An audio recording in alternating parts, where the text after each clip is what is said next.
My name is Lauren Joseph, and I'm the course facilitator for this evening's presentation.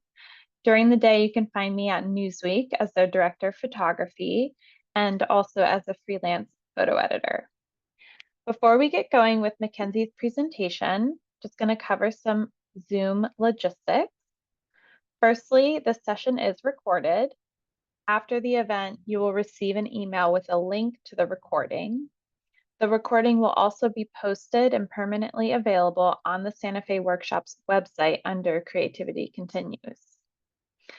For tonight's format, photographer Mackenzie Calle and Santa Fe Workshop's operations manager Christine Alexander will take you through a discussion of Mackenzie's work for about 45 minutes. After that, we will have about 10 to 15 minutes for Q&A. And for anyone that has questions to be answered after the presentation, please use the Q&A function tool in Zoom to submit those questions. Please note that there is both a Q&A function and a chat box. If you have any questions regarding tech support, please send me a direct message in the chat. You can also use the chat function to talk to each other. And just as a reminder, Santa Fe Workshops has a standard anti-harassment policy that we will adhere to during these online presentations. Please keep all language respectful. I'm going to start the group chat off by asking everyone to write where they are zooming in from. Now I would like to pass the mic to Christine Alexander, the operations manager at Santa Fe Workshops. Thank you, Christine. Hey, Lauren, thanks so much. Good to be with you tonight. And thank you so much for starting us off. For those who missed, that playlist was not just an homage to the credit scene in Love Actually, but Sally Ride's favorite band, the Beach Boys. So that was a nice upgrade from Santa Fe Workshop's typical coffee shop jazz music. So thank you. And thanks, Mackenzie, also for doing that research to find out what Sally Ride liked to listen to. So as Lauren said, my name is Christine Alexander. I am the operations manager with the Santa Fe Workshops. So I live here in Santa Fe, New Mexico, and primarily help with our in-person classes that we do during the year and during the summer. But I also have the privilege of working with incredible artists from all over the world, like Mackenzie, and doing these online events. So really excited to be here with you all tonight. I'm going to be helping by moderating the conversation. And just want to say a warm welcome to all of you. I see some folks in the chat, Ali from Philadelphia, Dwight from San Miguel. Hey, Dwight, how you doing? See, we have Shelly Vandegrift on the call in Santa Fe. Good to have all of you with us. So thank you so much for calling in. So as Lauren said, please feel free to keep using the chat during the evening and just keep language respectful, but it's a great place to share ideas and just chime in during the evening. So at this point, I see that Mackenzie has joined on the call. Hey, Mackenzie, how's it going? Christine, how are you? How's Brooklyn tonight? Brooklyn is good. It's cooling off, so I'm happy. Nice. You guys need that. Right on. Well, so happy to have you with us tonight. Really excited that you're bringing this project to the Santa Fe Workshops. I think that your project is one that challenges a lot of existing narratives about the history in this country. And I think that anytime we have a chance to sit down and talk about those narratives and expand our own understanding, it's a gift to all of us. So thank you so much for being on. I would love to share your bio with the rest of everybody who's on the call. So for folks coming on, Mackenzie is a creative documentary photographer from Southern California, now based in Brooklyn. Her work typically focuses on science, space, and the LGBTQ plus community. She's a graduate of NYU Tisch School of the Arts, where she majored in cinema studies and was a member of the school's volleyball team. For over 5 years, she worked as photography producer, editor, and photographer at NBC Universal. She was then awarded the Director's Fellowship to attend the Documentary Photography and Visual Journalism program at the International Center for Photography in New York. Mackenzie's long-term personal project, which we're all going to be hearing more about this evening, the Gay Space Agency, was awarded the Magnum Foundation Counter Histories Grant, which supports projects that question official histories, disrupt the power structures embedded in narratives, and explore radical possibilities of alternate narratives. And it was also shortlisted for the PH Museum Women Photographers Grant. It's been exhibited around the world, including New York and Amsterdam. She is now a freelance photographer with clients, including National Geographic, The Washington Post, Gay Letter, and MSNBC. So, yay! That was fun to read. As your friend and longtime fan of your work, it's like, yes, you deserve like all of those accolades. So congratulations. Oh, that is too nice.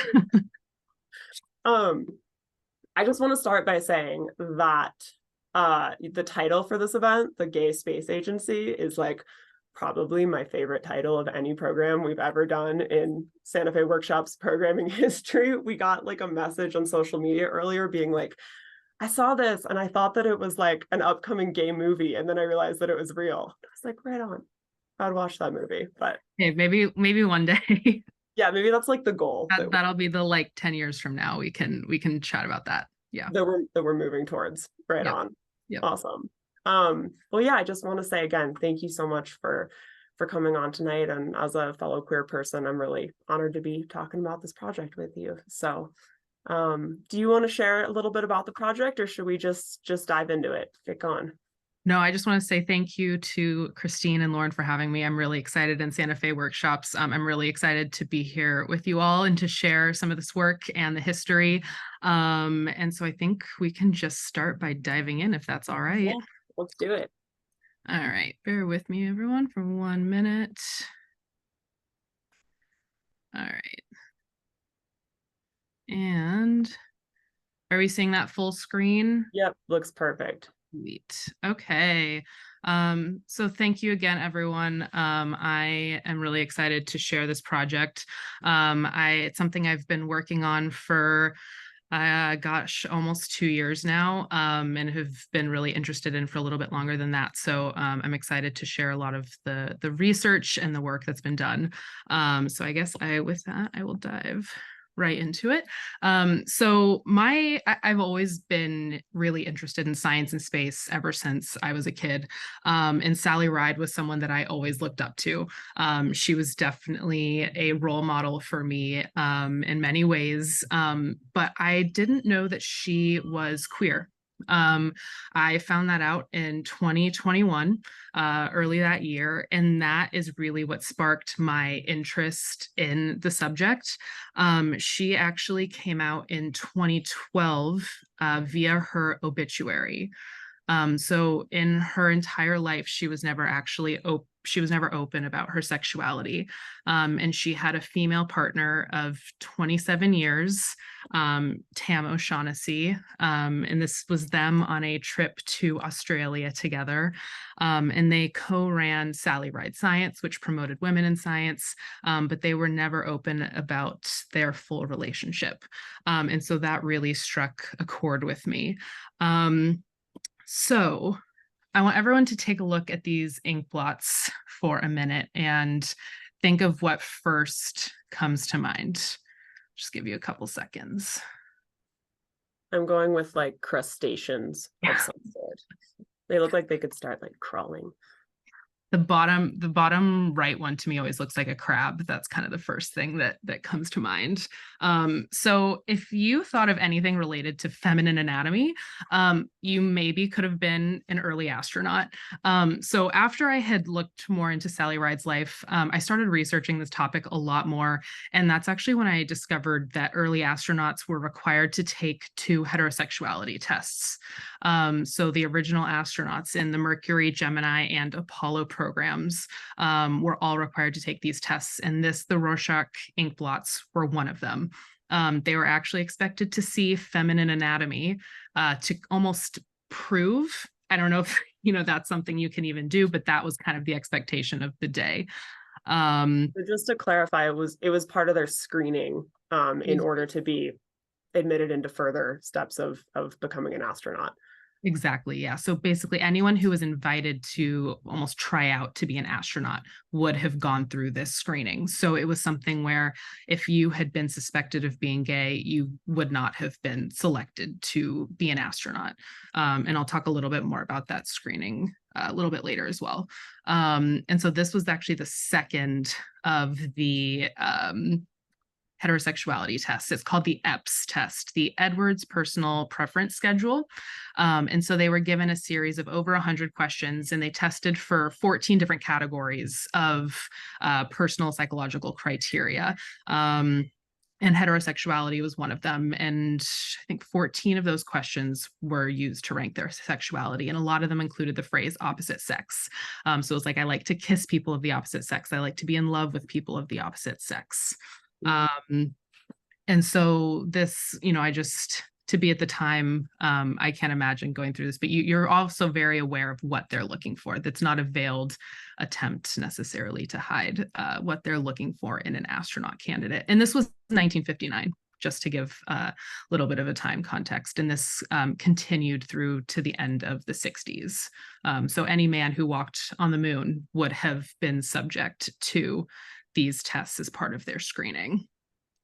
And this is your image here, Mackenzie, Sorry. Okay.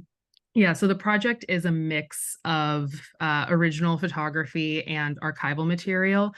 So as I really started to dive into the history, I thought it was really important to include a lot of the images of the time, but also to kind of have a mix of looking to the future and some of the kind of hope and inspiration that at least I see when I look into space and stare up at the stars at night.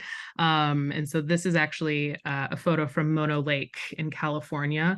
It's one of the most surreal places that I've ever been, and was kind of where my love of space came from. So for me, this was a little bit also more of a personal photo. And I'll kind of clarify as you go through, because there are a lot of images where it might be a little bit less clear if it's my photo or one from NASA. And so just to rewind a little bit and to give some context for the time, this is a 1950 Senate report titled Employment of Homosexuals and Other Sex Perverts in Government. So this was during the era of the Red Scare. So McCarthyism also took hold within the homosexual community, and it spurred what became known as the Lavender Scare. So officially, between 1953 to 1973, the US government fired between 5,000 to 10,000 people from federal employment if they were found to be homosexuals. And they partnered with police precincts across the country. So if someone was arrested for lewd or illicit acts, they would immediately be reported to the government and lose their job. And this also was prevalent in the military as well, where undesirable discharges were very common at the time. And so this is one of my images. This is the gravesite of Franklin Kameny. He was an astronomer in the Army, and he was fired under the Lavender Scare. He had hopes of going to space, but instead he became a lifelong LGBTQ activist, and founded the Mattachine Society in DC as well. So going back to the heterosexuality screening, so as some of you probably know, most of the astronauts, and even to this day, a significant portion, come from military backgrounds.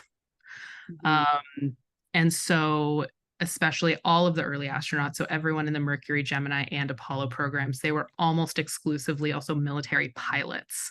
And so the screening was really strict. And they were subject to military medical tests every year, just their annual physical. And the NASA doctors originally came from the Air Force, Army, and Navy. So they really, NASA kind of wasn't sure what at the time, even what they were screening for. And so they relied on the military and their doctors to kind of provide some sort of framework. And so this was, for instance, Neil Armstrong's medical record. And you'll see they specifically were marking for homosexual tendencies or not. Wow. Yeah. And this was, Oh, Yeah. sorry, go ahead. No, go for it. With these documents, Mackenzie, and like the other screening documents you showed before, where did you find these, and what was that process like to locate them? Yeah, that is a good question. These are specifically from the National Archives, Mm-hmm. actually. So there are a number of the astronauts whose military records are public online, even their medical records. Mm-hmm. A lot of them are sealed and we don't have access to, but some of them have been made public. So the bulk of the project's archival material stems from NASA's archive, which is really fortunate for me because it is all open source and not under copyright. So basically, I have full access to use it. And basically, as I was beginning the project, my very first thing I did was, I think I spent days just scrolling through the NASA archive, pulling pictures that I was drawn to, and just really kind of getting a sense of the time. And I think I was interested in what the archive showed, but also what was absent. Like the gaps in the archives can also be almost as telling, if not even more telling, about the mindset of the time, and the mindset of like what NASA wanted to project. Yeah, and then those have been my main sources. And then the Smithsonian Air and Space Museum has also been a really great resource. And I encourage everyone to, even on the NASA website, just to scroll through some of the images. It's really fun to kind of look back and see a lot of what happened, especially early in the space program. You know if these documents have been publicly available like since the time, or has it been more recent that they became public? That is a great question. I'm not sure about the National Archives and Smithsonian. I think NASA's has been to varying degrees of available. I think with the onset of the internet, that obviously gave everyone access to now have an internet database that they could search. Before that, I think a lot of the images from NASA were available, but via like paper copies, like press letters that had been sent out. And so you could still find it, but it was a lot more difficult to find. And so I think part of the reason, like, I feel very fortunate that all of this has been digitized, because I wouldn't have been able to find so much of this history if it weren't for that. Right. Yeah. And there's still so much that hasn't been digitized. Right. Which can be frustrating for anyone. I mean, I'm not an academic, but going through this process, like I can't imagine what so much academics, historians go through, because even just that lack of access can be really frustrating. And I'm still like hoping to go into the actual NASA archives, most of which have not been digitized, but we do have access to. And there's always the Freedom of Information Act. As a federal agency, you can request documents as well. So just, yeah. All right. This is also a part of history. Like Christine and I were actually talking about this, and both of us were kind of talking about how when we're taught about NASA, we're taught about space growing up, like this was something neither of us knew about, and is really not publicized, but I think is kind of indicative of NASA's kind of singular mindset, especially at the time, was to beat the Soviets in space. So this is actually Dr. Werner von Braun, and he was a Nazi rocket scientist. At the end of World War II, the US gave Werner von Braun and his team citizenship, and had them come work for eventually what became NASA. And he was the head of the Marshall Space Flight Center for over 10 years. He was really the key figure in building the rockets in the early space program and set them up through the shuttle era. And, you know, this is on the back of, you know, Nazi scientists. So yeah, you see how some of these puzzle pieces start to come together. It's like multiple ideologies that may have been influencing the development of the department. Yep, absolutely. And to get kind of at the mindset of the time,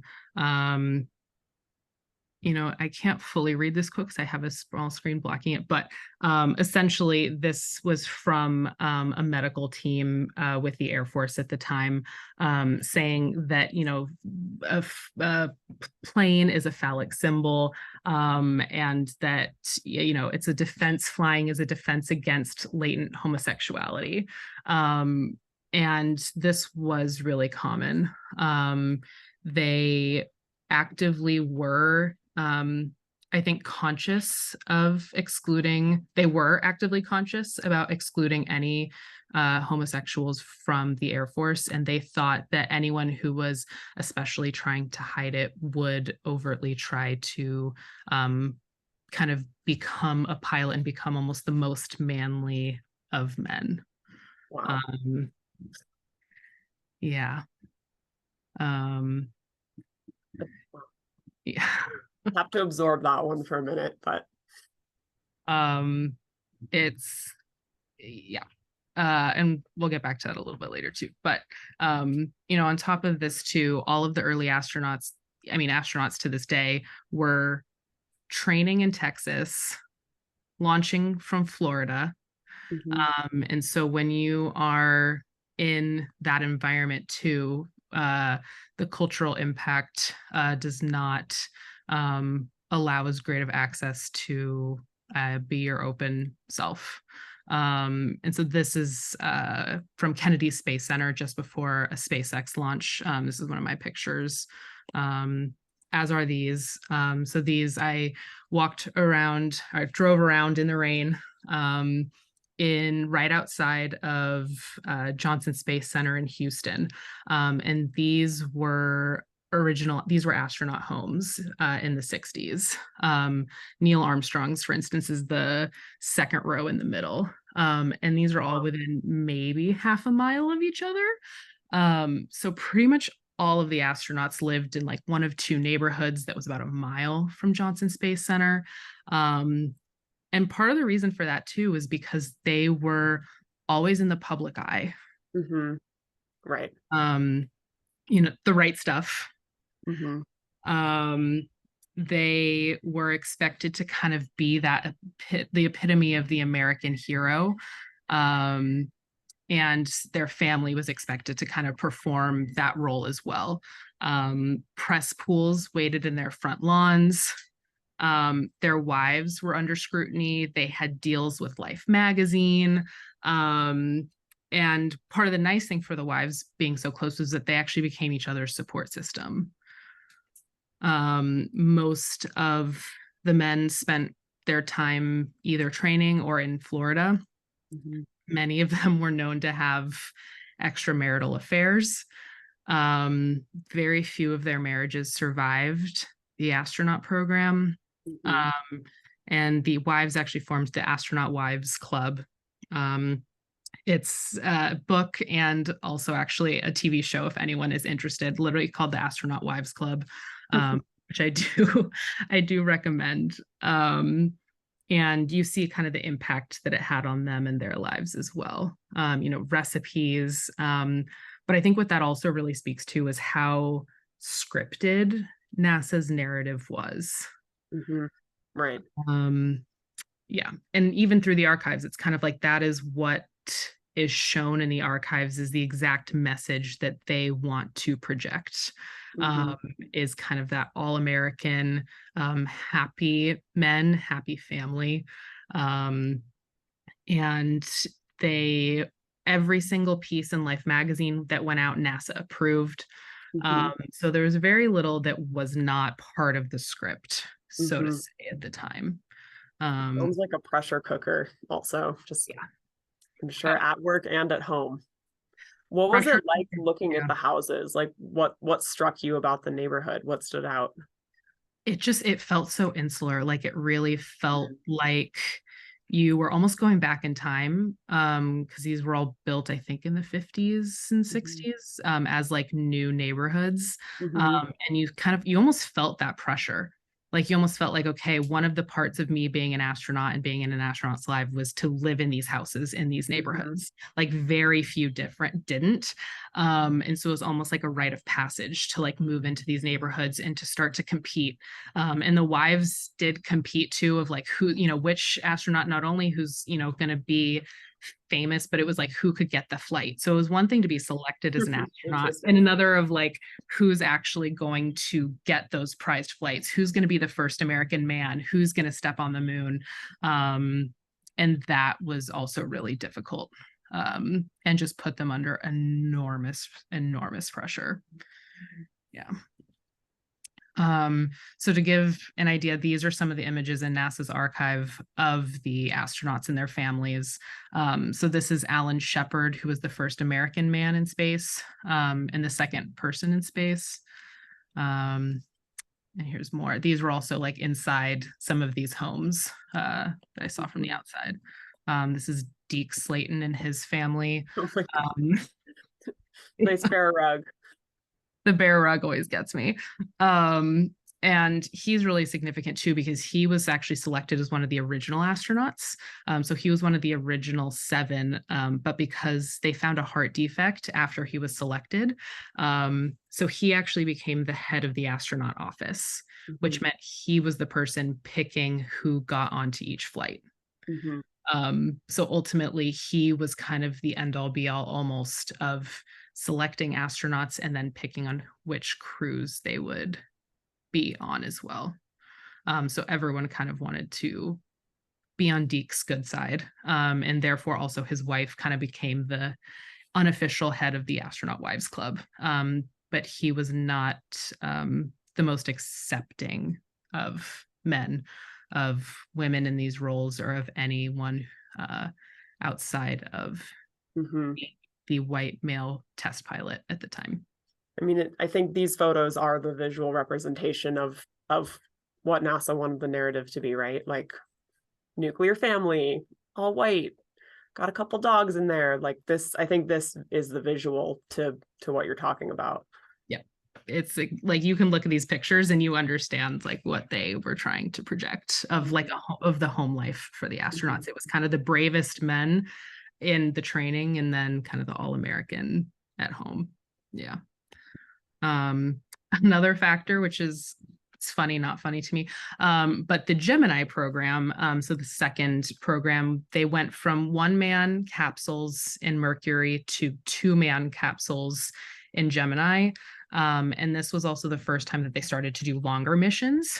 And so they would be up into 14 days of being together, and this was the extent of where they would be for 14 days. And so I think the narrative was clear with this, and so they were very concerned about any extracurricular activities, especially as we're looking to be in space longer. And for instance, and then going to the moon, what is it? I think the Apollo landing was July 21st, 1969, and Stonewall was June 28th, 1969. So basically these two huge events were 3 weeks apart, just to put this all into context. And homosexuality was classified as a mental illness until 1973. And so getting back, so for the project, I was really interested in manipulating the archive. So not only like looking at the pictures, but how could I almost tell a lot of this story through the archive? Because this is, I can't go back. I wish I could go back and photograph a lot of the past, but this was kind of the best that I could do. And so this was one of the first images I made that actually kind of proved to myself that I could visually translate this project. And so this was Sally Ride's first flight. So this is the first space flight with a known queer person. And in the world, there's been over 600 astronauts, trained astronauts. And statistically, based on the most recent Gallup poll, about 7.1% of the population identifies as LGBTQ. And so I made a grid of 600 squares and then inverted 43 of them to represent those people who should statistically identify with the community. Yep. most of whom are not out. Yep. And here are a few of the other kind of manipulated images. And I think I'm obviously with this project interested in questioning, the identity of the people behind the suit. Who are they? Why are they selected? Why does your sexuality matter? Because ultimately it doesn't on your bearing to do this job, and yet the absence kind of negates that. Right. And also kind of these are space shuttle escape suits. And so a symbol that I'm really interested in kind of bringing back throughout the project is the Rorschach, the ink blot, kind of the mirroring. So you'll see it a couple times throughout the work. And collage as well. So this is bringing everything a little bit more modern. This was from, I think, 2019. And this was a screening of an Apollo 11 film at the Smithsonian Air and Space Museum. And then I replaced it's my image on the screen. I love this image. Oh, sorry, go ahead. No, go ahead. I'm really interested in all of these images and, the process of manipulating archival imagery. I think that I'm curious what your thoughts are, when you are going back in time and you are looking at, narratives that maybe were exclusionary of certain communities. Like what do you owe it to those archival images to preserve them and keep them the same? And when do you think that manipulating them is maybe actually getting closer to reality or closer to some kind of unacknowledged truth? That is a really good question. And I think something that I grapple with almost any time I'm working with the archives is, to what point is my intervention actually taking away from the story that I'm trying to tell, and when can it enhance it? And a lot of the times too, when it's not so overt that you don't know that I've intervened, that's also where I'm really cautious, because I don't want some of the material to be mistaken for the fiction to be fact, or the intervention to be mistaken as fact. And I think I just have to sit with it for a while. So I'll start with kind of the images I have, and then sometimes I'll just get an idea. And I think it's a lot of playing around and experimentation too, to kind of see what works within the project. And then sharing it with a couple people too, and kind of getting their reactions and seeing what people respond to, and kind of from there, what fits and what doesn't, and what feels natural and right. But there's so much that I've done that it does not work. And it's not the right thing to do, to intervene. And you have to just kind of let some of that history stand too, and to see it in its pure form. Yeah. Like the astronaut families, it's like that. Those exist as they are. Yeah. Right.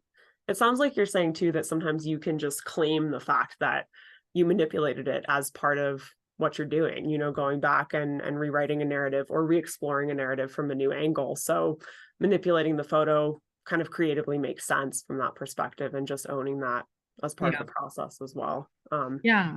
And I think that it's like, my goal with this too isn't just to kind of tell this history, but to question a lot of the history, or to even maybe tell some of this history for the first time. A lot of it has been erased or just kind of forgotten. And so I think by doing some of those manipulations, it can emphasize it even more, and to also fill in some of those gaps that I've seen missing. Yeah. I think for me, this image, every single time as a queer viewer of this image and the context of the history, has really kind of hit me emotionally. And I personally feel like this is an example, at least for myself, of an image that maybe tells a piece of the story more holistically than the original image would. This is just my brain interpreting this, but when I look at this, I sort of think about, how many people were either walking around thinking about this because they were queer, or because they were repressed by the society, by the homophobic society that they were in. In some ways, even thinking about the homosexuality test, something like this is sort of right beneath the surface, right? It's all of this bubbling repressed sexuality that's kind of right there. And it's kind of it's not like it wasn't in the room. It was blatantly in the room. There were discriminatory firing practices, there was a lavender scare. And to me, this image says that it's like, hey guys, it was in the room the whole time in a blatant way. And so I don't know, something about it hits me there and just makes me appreciative of your process of being willing to manipulate. Yeah, and I think that NASA and launches have been so visible. I mean, especially through the 60s, even into the 80s, how many kids were watching launches and watching all of these things that NASA was doing. And I think going to launches, watching it in a classroom, we have so many scripted films, documentary films, like there are so many eyes on this program.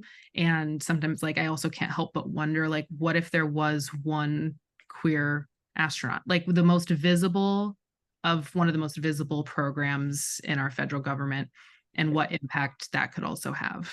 Right. Yeah. And fun fact for this too, I forgot, which makes this kind of even more fun. Mike Pence is actually sitting in the audience in the right front. Yeah, just that's the Easter egg. That's the Easter egg. So moving on, I guess, a little bit in NASA history. So the 1978 class 79 was the first that was not exclusively white men. So this was the first class that had women, Black astronauts, Asian astronauts. And so NASA was moving in a more diverse direction, and which is kind of weird, but part of it was based on the fact that the Soviets were actually being more diverse than NASA. So like, oh right, didn't the Soviets put the first Black astronaut in space? The first woman too, like I think 10 to 15 years too before Sally Ride launched, Valentina Tereshkova. Yeah, so we in the media actually had started to notice, and so NASA finally made a concerted effort to include minorities in the astronaut corps. Which, and what year was this again? You said 1978. Okay. Yeah.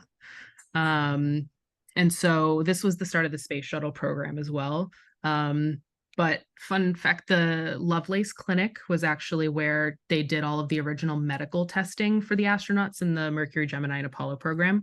And Randall Lovelace, who ran the clinic, actually brought in 13 women to also put them through the tests, like all the insane stress tests, like what they went through was insane. I think John Glenn had a quote of like, there wasn't something that wasn't put into every hole in the body that he said in the press conference. And he actually found that women were better suited for spaceflight than men. Where's that statistic being shared? And it was presented and it's out there, and they actively just chose to ignore it. And so finally starting to rectify some of that with this class, which was known as the 35 New Guys, which included Sally Ride, who at the time actually was then married to a male astronaut. And then the second, so Sally actually, she had 2 space flights and did not come out until 2012. And then Wendy Lawrence was sorry, I'm going to rewind a little bit. To date, we've actually never had an openly queer astronaut. So NASA has never actually selected an openly queer astronaut to join the astronaut corps, nor have they flown an astronaut who is openly queer. So there are 3 astronauts who have come out after going into space, but NASA has never actually flown an openly LGBTQ person. Yeah, which I have optimism and hope for change and progress, but to date, that is still the case. And so Wendy Lawrence was the second astronaut to come out, and she came out in 2018 when she received the highest award from the Naval Academy. And then the third, and this was years, I think this was 13 years after she retired from NASA. And she flew on 4 space missions. I logged over 1,200 hours in space.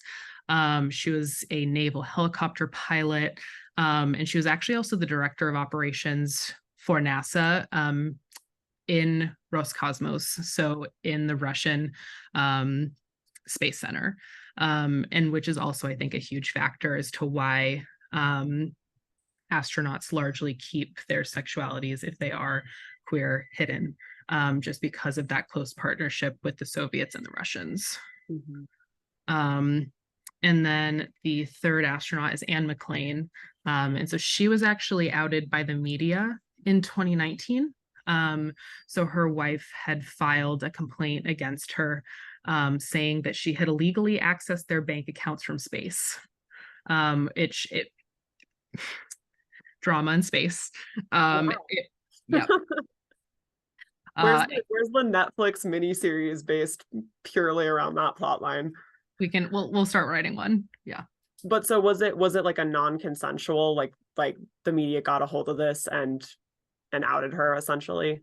Pretty much. Got Yeah. it. Okay. Got it. So it was in some ways, instigated by her wife, but then the media got a hold of this story. And that is essentially what publicly outed her, was their reporting on this incident. And this was a couple of months after she had flown to the International Space Station. So basically it was saying she illegally accessed their bank accounts from space while they were in a custody battle. And it proved to be false. Okay. Wow. Yeah. Wow. And Anne McClain is actually still in the astronaut corps. So she actually still is an active astronaut, but she has not flown since this happened. Wow. Okay. Yeah. And she flew on a Russian vehicle actually as well. So she launched from Russia on a Soyuz vehicle.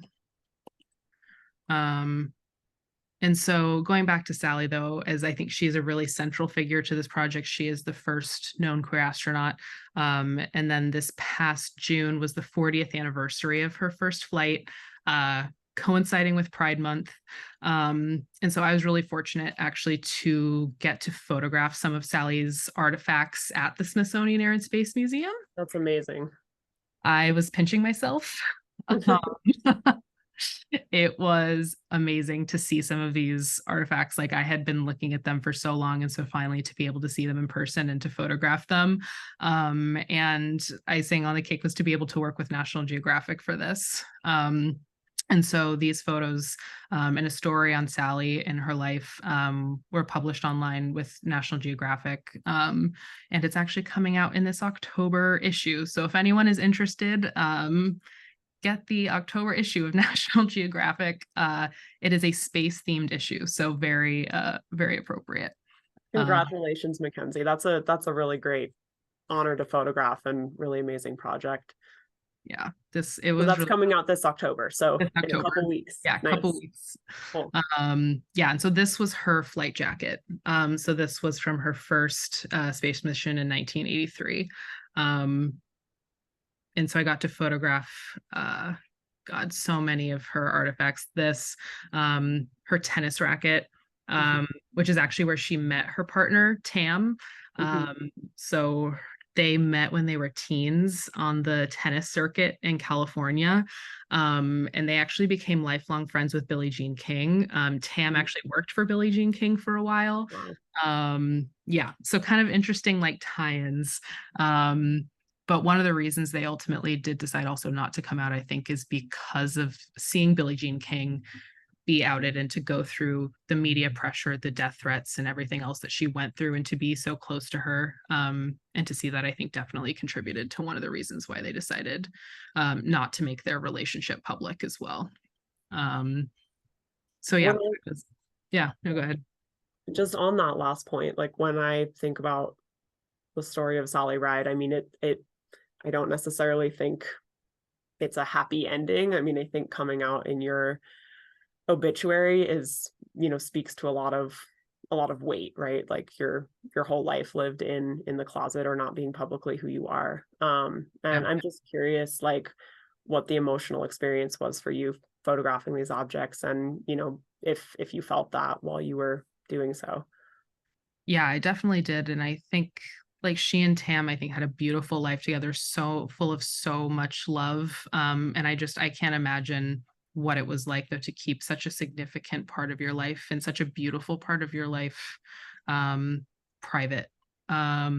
And so to see some of these artifacts, and I think especially some of the things that were more personal to Sally, even more so than some of these space objects, really hit home of how much she was a person.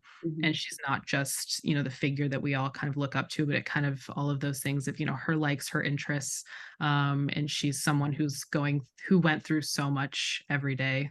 But yeah, it was emotional, but also I think really beautiful to get to see them and to get to photograph them and to be able to share them as well with people. Yeah.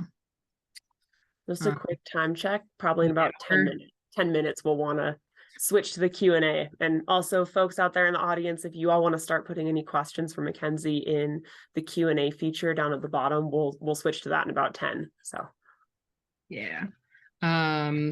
So this was a quote that I actually found from the Patricia Santee. So she was actually a NASA flight surgeon and psychiatrist in 1994. So she wrote in her book, NASA originally asked a psychiatrist to include homosexuality as a psychiatrically disqualifying condition. We pointed out to them that homosexuality per se was not a psychiatric disorder and that we did not intend to disqualify anyone because of sexual orientation. NASA insisted that the standard remain. And so this was over 20 years after it's been like discounted as a mental illness. And it kind of, again, speaks to how openly and actively they were excluding the queer community. I'll go through a little bit more quickly for the sake of time, but this is really interesting. So on the right, this is a NASA image that I've kind of manipulated on the left. On the right, this is actually directly from Sally's archive at the Smithsonian, and it was labeled a humorous astronaut selection. So you can read through a little bit, but it's basically, and it was, I think, meant as a joke, but I think it still speaks clearly to the mindset and biases of the time. So it's like, is the applicant a citizen of the US? Are they male or female? Is answer to 2 a result of surgery? Yes. Proceed to E. You better study this one. Others are speaking about Middle Eastern countries and saying, you better take them out and shoot them. So this is also pretty interesting and difficult to read, and I highly recommend spending some time looking at it. I also noticed just one on there, the gender piece. Applicant male or female, undecided, proceed to D, take him out and shoot him. Cool.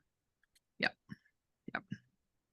And so I was really interested in visualizing queer people as astronauts.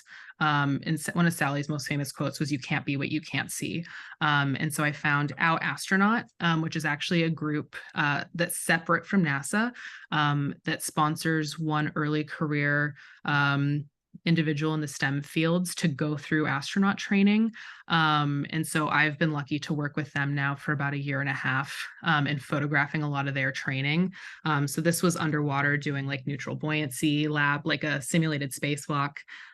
This is Brian, who won the most recent Out Astronaut contest. And so I've got to photograph them a couple of times, and it's been really incredible to get to see it. These are from some of their training.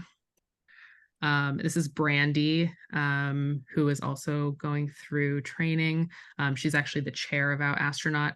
So this was during a lunar gravity simulation. So they actually have a full machine built called a gravity offset system. And it can simulate lunar gravity, Martian gravity, zero gravity, even almost as close as you can on Earth without actually being in space. Yeah, so this has been really cool to get to see them go through their training. I actually got hooked into the harness, not in a spacesuit, but they did let me try it. And it was like, it felt really real. It was kind of wild. Is there a mission to support like LGBTQ astronauts in like going specifically into NASA, or basically into like any program that basically into any program. So the goal is to, and it's the research institute that it's a part of is open to anyone who is qualified. I specifically focused on the LGBTQ individuals within that group, and especially those without astronaut. Got it. Yeah. And so most of them do hope to go to space and do apply to be NASA astronauts, or hope to go through a private company. Got it. So this was like water emergency escape scenarios. So if your spacecraft crash landed, you're getting airlifted. And this is Jason. He actually founded Out Astronaut. And he was a NASA engineer for 6 years, an Air Force pilot, PhD in aerospace engineering, an incredibly impressive man. And yeah. And so kind of then moving into the future, like a part that I was really interested in for the project was imagining an inclusive future. And so I started to stage a lot of images as well, with queer people as astronauts. But also filling in those gaps in the archives that I was talking about, and what is that actual home life like. So this was almost as if, you're inside one of those homes and it's two men kind of saying goodbye in the morning. And something that I'm looking to kind of focus on in the next phase of the project is almost creating a fictional gay space agency. I love that. So taking some of the things where it's inspired by original items, but almost creating this world that I wish could exist. So you're thinking about building like can you world elaborate on building. that a little bit? Yeah, like I guess world building.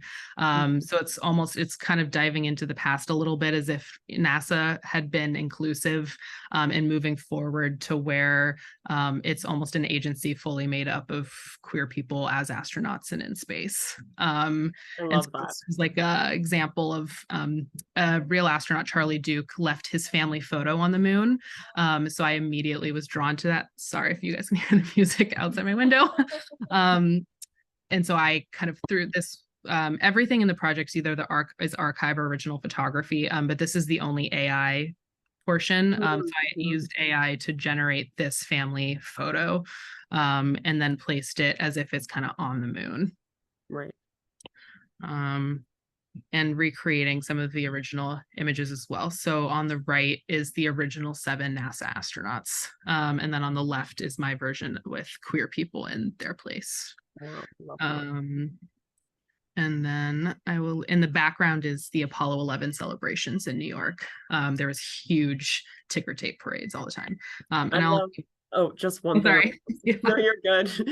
I love the idea inherent in these images of what if just one person had been a public figure who had been out, what would the ripple effects have been, what would the impact have been, because we don't know. And I think just visually giving a voice to that idea is really fascinating. I mean, what was the quote again that you said, that you can't be what you can't see? Yeah, exactly.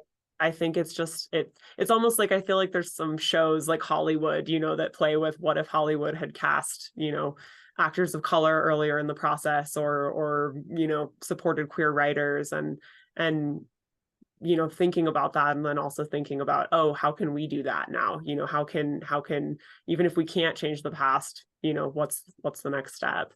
Yeah. And I think I wonder about that too, of, what if Sally Ride maybe, for instance, had come out, or what if someone else had come out, and kind of what impact even on me that could have had. And I think some of those questions also are what really drives me in the project.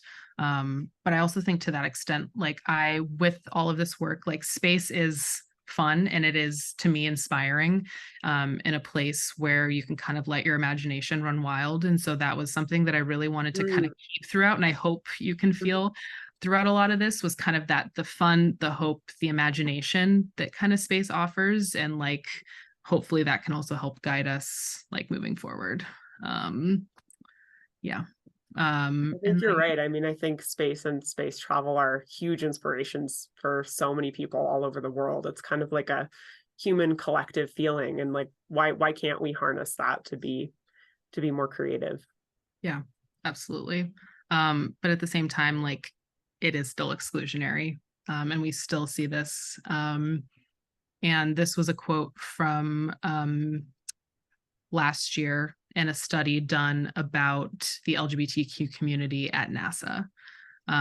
So this is still very actively an issue. This isn't something that really exists in the past. This is still something that's very much a part of our present and will be in the future, and hopefully not the too distant, not for too much in the future. But as NASA is like gearing up for the Artemis program and to put the first woman on the moon and to kind of bring back a permanent presence like on the moon, to Mars and elsewhere, it's kind of, you know, you wonder like, who are those people going to be and what are they looking for? And those people, almost as it's like the biggest kind of event now in the space world almost since the moon landings.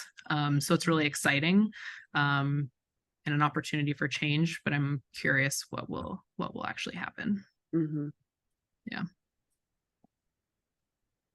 Sorry, that was, I think, way over my No, this is time. fabulous. You're great. But that is it for the official presentation. Thank you so much, Mackenzie. Well, why don't we go ahead and stop the share, and Lauren, if you want to jump back on with us.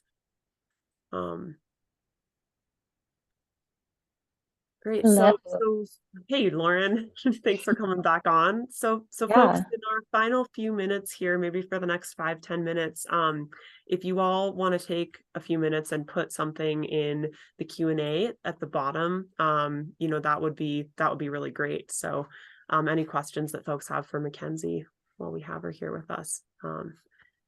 And I just want to also say, you know, thank you so much, Mackenzie, because I think any work that is giving a voice to people who have been historically excluded from the narrative, especially in this country, is kind of sacred work. And I think that expansion that, you know, we can all engage with, like mentally, spiritually, and also just sometimes the facts of you know, of history, is really important work for us all to be doing. And I think that your project gives us space to do that in a way that acknowledges the hard parts of history and then also gives us some hope. I think that like creating spaces to imagine the future is just as important, right? Because if we don't do that, then, you know, then we can't get there. So just thank you so much for coming on and sharing. Well, thank you. I appreciate it. I'm excited. +1 to that for sure. We've got some questions now. Christine, do you want to take the first one?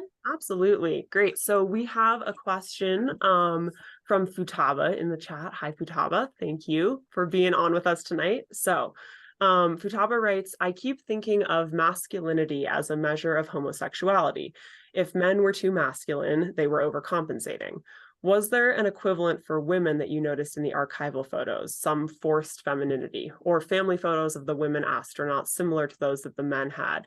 Or do you think that masculine traits were just written off as women trying to be taken seriously in a man's space? Wow. Thank you for that question. I think that's a really good question. I think the women were expected, or maybe not expected, but they tried to fit into the man's world. So the first 6 women astronauts who were chosen, I think that they almost perceived their femininity as negative, where they were trying to be taken seriously, because I think that not all of the male astronauts did take them seriously.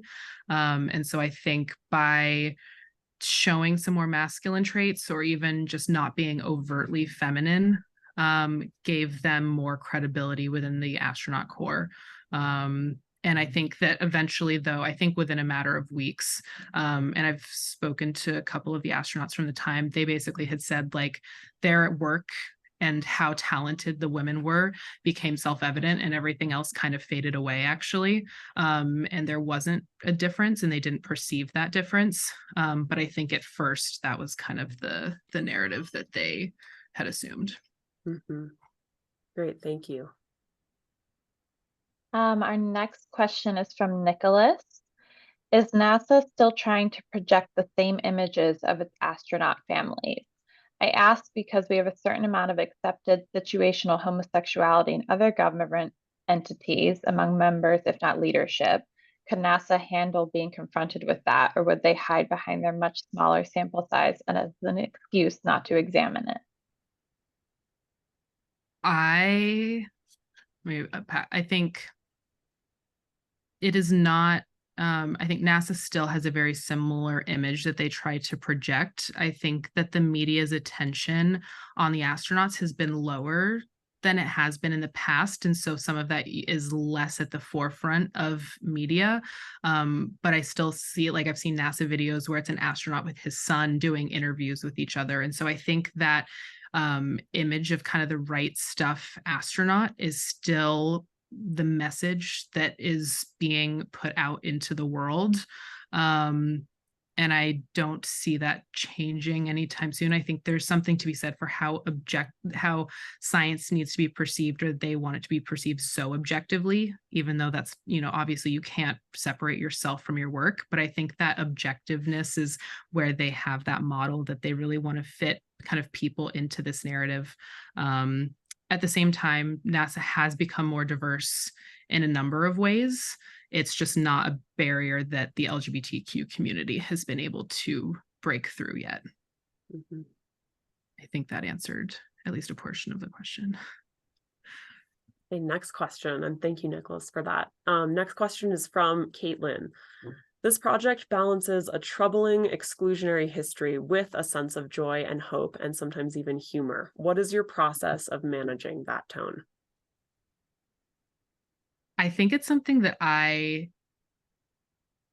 like to have some of that humor. I think it's really important. And again, that hope, like, maybe it is naive, but I think part of me wants like children to be able to kind of learn this history and to see that and to be able to engage with it. And not that this is a humorous subject, but I think maybe some of the hope and the excitement for space and for science is something that I really want to be able to share, and for this history, just because it is something that has been hasn't been told. And I think that there's so much incredible opportunities in space. And space also is a landscape where there's so much innovation, and so much innovation that has such a great impact back on Earth. Some of our greatest inventions have been for space. When you have that extreme environment, it necessitates the push, insulin pumps, for instance. So some of the stuff, I think it's really important for me to kind of engage kids and to be able to teach a lot of this. And I think that can be done with some of the more fun images, not all of them, but I think like the out astronaut, to be able to see. And I think back, like, if I could be able to see people like me doing the work that I want to do, like, that's really important. Our next question is from Martin. What do you think will be the impact of private space programs moving forward now that NASA contracts flights with them? Don't the private space programs select their own astronauts and crew members? They do. And I think that in the world of accessibility to space, I think the private space companies offer so much more opportunity moving forward. It is exclusionary in other ways, especially as, seats are sold for millions and millions of dollars. At the same time, I think that the boundary for the queer community is lowered. And I think there's a lot more chance of access to space through the private space companies moving forward, especially as they begin operating more frequently. And we've already seen that in the last 2 years with how much more frequently private space flight has been without NASA astronauts. But I also think that there is a difference of between some of the NASA astronauts and people on private space flights. The amount of training and education that goes into becoming a NASA astronaut, I think is still has such an impact. And so to select someone to say you have all the credentials and you're queer, and to be able to be selected into the NASA sphere, like, the barrier for entry is so much higher. And so I think it still really is impactful should someone be selected as a NASA astronaut as opposed to someone who is able to fly on a private space vehicle. Not that they don't go through some level of training, but there is a difference in the backgrounds required. Yeah. Okay. Next one from Shelley. What are your next steps in the project? Ooh, I think that is starting to get a little bit even more imaginative. I clearly am really interested in the history, but I really want to be able to take that and run with it and kind of create a fictional gay space agency. So there are plans for a short film that kind of is bringing that whole world to life, and hopefully a lot more images that kind of make it real for fictionally real for queer people to be in space. On that note, though, I am also hoping to spend a good couple weeks at least diving into the NASA archives and actually looking at a lot of those primary documents that just haven't been scanned. So we don't have access to unless I go to their archives in DC and some other places. Yeah. We should bring you back during Pride Month for part 2, so you can share all that with us. Let me go to the NASA archives first, and then we can do part 2. Our next question is, how do you expect social media will affect the documentation or archive of astronaut life and image? Ooh, that's actually really exciting. I think that we've started to see so much more of the role of the personal astronaut on social media. Like we see a lot of pictures of the astronauts posting from the International Space Station, for instance, but I think even those images coming from training, from spaceflight, have still been really curated. So I think I'm really interested to see actually what ends up getting posted, like whether it is something where the astronaut actually has the ability to fully kind of represent and be themselves through their social media, or if it's more of a curated platform of an archive that's shared. On that note, though, I think it's a great opportunity just to see even more about life in space, and especially when we have life on the moon, life on Mars. I mean, it is going to be, I think, within the next couple decades, such a regular now part of life. And I think it's going to give us such greater access and immediate access to get to see a lot of that. Awesome. Okay, last question from the audience, from Allie. Would you go to space if you had the opportunity to? I think my girlfriend would want me to say no. But I feel like that's a hard opportunity to turn down. You get some good photo shoots. I'd get some good pictures. That could be like also next step of the project that you might want to think about. To answer the next steps of the project, after doing all of that, then I will be going into space. Awesome. I think that's a great final question to wrap this up. Yeah. Great. Well, thank you, Mackenzie. I think you've given all of us just so much to think about, and I leave hearing about your project every time feeling so much gratitude for the queer elders that, came before us and who, did live through a lot of this history and paved the way. And just that feeling of inspiration of the what if part that you pose. I mean, that inspires me to be out at work and out in my life, and to just be thinking about those ripple effects. And I can say very honestly that your project really inspires me to think about and sit with all of those things. So thank you so much for coming on and sharing with the workshops, and it was wonderful to have you. Oh, thank you. I feel like that's almost like the highest compliment. So thank you. Thank you both for being on, for arranging all of this, and for all of you for listening. Absolutely.